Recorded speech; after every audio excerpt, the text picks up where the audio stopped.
तर दालनांपाठोपाठ महायुतीच्या मंत्र्यांना बंगल्यांचंही वाटप करण्यात आलं आहे। चंद्रशेखर बावनकुळे रामटेक बंगला, तर राधाकृष्ण विखे पाटील यांना रॉयल स्टोन बंगला, पंकजा मुंडेंना पर्णकुटी, शंभूराज देसाईंना मेघदूत, तर गणेश नाईक यांना पावनगड बंगला देण्यात आलाय। राज्य मंत्रिमंडळाच्या 33 कॅबिनेट आणि 6 राज्यमंत्री या मंत्र्यांचे खाते वाटप झाल्यानंतर आता त्यांच्या दालनांचंही वाटप करण्यात आलं आहे आणि याच्यामध्ये जे मंत्री आहेत त्यांना दालनांपाठोपाठ बंगले सुद्धा वाटप करण्यात आला आहे। चंद्रशेखर बावनकुळेंना रामटेक बंगला दिलाय, तर राधाकृष्ण विखेंना रॉयल स्टोन, पंकजा मुंडेंना पर्णकुटी, शंभूराज देसाईंना मेघदूत आणि गणेश नाईक यांना पावनगड बंगला देण्यात आलाय। तर राज्य मंत्रिमंडळाच्या 33 कॅबिनेट आणि 6 राज्यमंत्री या मंत्र्यांचे खाते वाटप झाल्यानंतर आता त्यांच्या दालनांचंही वाटप करण्यात आलंय। आणि याविषयी अधिक माहितीसाठी आपल्या प्रतिनिधी मीनाक्षी म्हात्रे आपल्यासोबत थेट जोडल्या गेल्या आहेत। मीनाक्षी, काय सांगाल? खाते वाटप झालं, त्याच्यानंतर दालन वाटप आणि बंगले वाटप सुद्धा झाल्याचं दिसतंय, पण याच्यामध्ये कुठेतरी जे शिवसेनेचे मंत्री आहेत त्यांना बंगले मिळाले नाही, फ्लॅट मिळाल्यामुळे ते नाराजी व्यक्त करत असल्याची माहिती आहे। कशा पद्धतीने हे वाटप झालंय?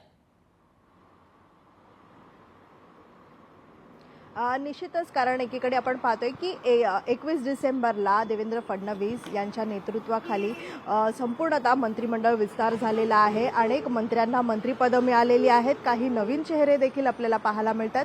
सोबतच आपण पाहतोय की अनेक मंत्र्यांना बंगले देखील देण्यात आलेले आहेत। तर शिवसेनेच्या नेत्यांना जे आहेत ते मंत्र्यांना फ्लॅट्स देण्यात आलेले आहेत। मात्र यावरनं कुठेतरी नाराजी नाट्य जे आहे ते पुन्हा एकदा पाहायला मिळत आहे। मात्र याविषयी आपण पाहिलं दुसरीकडे मात्र आता सध्या या सगळ्याच खातेवाटपानंतर पालकमंत्री पदावरना देखील रसिकेस सुरू झालेली आहे महायुतीमध्ये। प्रामुख्याने आपण पाहिलं तर बीडमध्ये मुंडे भाऊ बहीण जे आहेत त्यांच्या देखील पालकमंत्री पदावरना दोघांमध्ये देखील जो आहे तो दावा केला जातोय दोघांकडनं। मात्र जरीही मंत्रिपद दिलं असलं, जरी खाती दिली असली तरी मात्र पालकमंत्री पदावरना दोन्ही भाऊ बहीणमध्ये रसिकेस पाहायला मिळतोय। तर दुसरीकडे रायगड जिल्ह्यातनं आपण पाहिलं तर एकीकडे भरत गोगावले जे शिवसेनेचे मंत्री आहेत, तर दुसरीकडे पालकमंत्री ज्या यापूर्वी होत्या आदिती तटकरे, ज्या अजित पवार यांच्या पक्षातून मंत्रिपद ज्यांना मिळालेलं आहे त्या देखील पालकमंत्री पदासाठी दावा करत आहेत। त्यामुळे तिथे देखील मोठ्या प्रमाणात रसिकेस जी आहे ती महायुतीच्या या सगळ्याच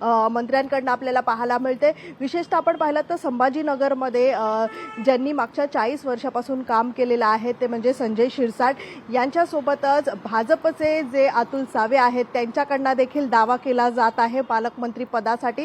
त्यामुळे नेमकी ही जागा कोणाला मिळाल, कोणाच्या वाटेला जाणार याकडे सगळ्यांचं लक्ष राहिलेलं आहे। प्रामुख्याने महायुतीमध्ये ज्या पद्धतीत खाती वाटप करण्यात आली आणि त्यानंतर राहिलेला प्रश्न जो आहे तो पालकमंत्री पदावरना, आता पालकमंत्री पदावरना देखील रसिकेस सुरू झालेली आहे।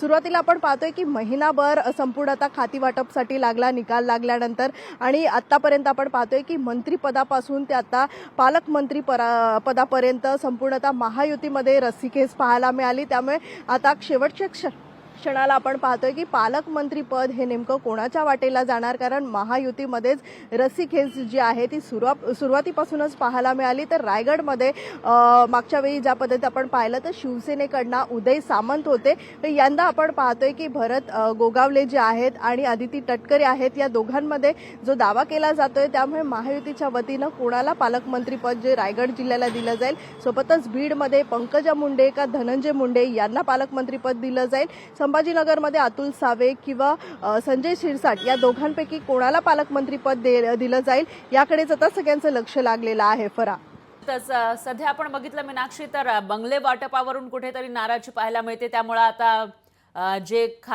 एक पालकमंत्री पद आहे ते वाटप करताना नेमकं काय होईल, कशा पद्धतीने संघर्ष होतो, कोणाला ही पदं मिळतात ते बघावं लागेल। दरम्यान धन्यवाद तुम्ही दिलेल्या या सविस्तर माहितीसाठी। तर ग्राफिक्सच्या माध्यमातून बघूयात कोणाला कोणता बंगला, कोणतं दालन देण्यात आलं आहे ते।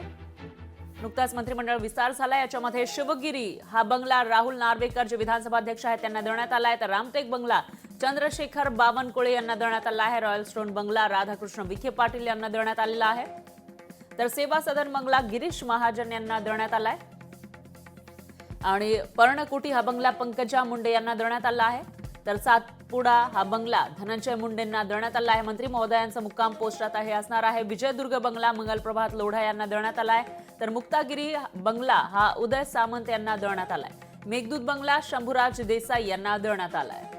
तर सिंधू हा बंगला आशिष शेलार यांना दिलेला आहे आणि जेतवन बंगला गुलाबराव पाटलांना देण्यात आलाय. तर प्रतापगड बंगला आदिती तटकरेंना देण्यात आलाय. याशिवाय जंजिरा बंगला हा दादा भुसे यांना देण्यात आला आहे. तर अंबर बंगला माणिकराव कोकाटेंना मिळालाय. शिवगड बंगला हा अतुल सावेंना मिळालेला आहे. तर पावनगड हा गणेश नाईक यांना देण्यात आलाय. पन्हाळगड हा बंगला शिवेंद्रराजे भोसले यांना देण्यात आलाय.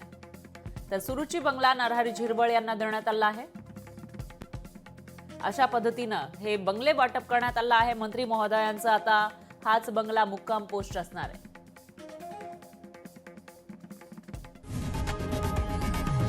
लोकशाही मराठी ऐका, पहा, जागरूक रहा.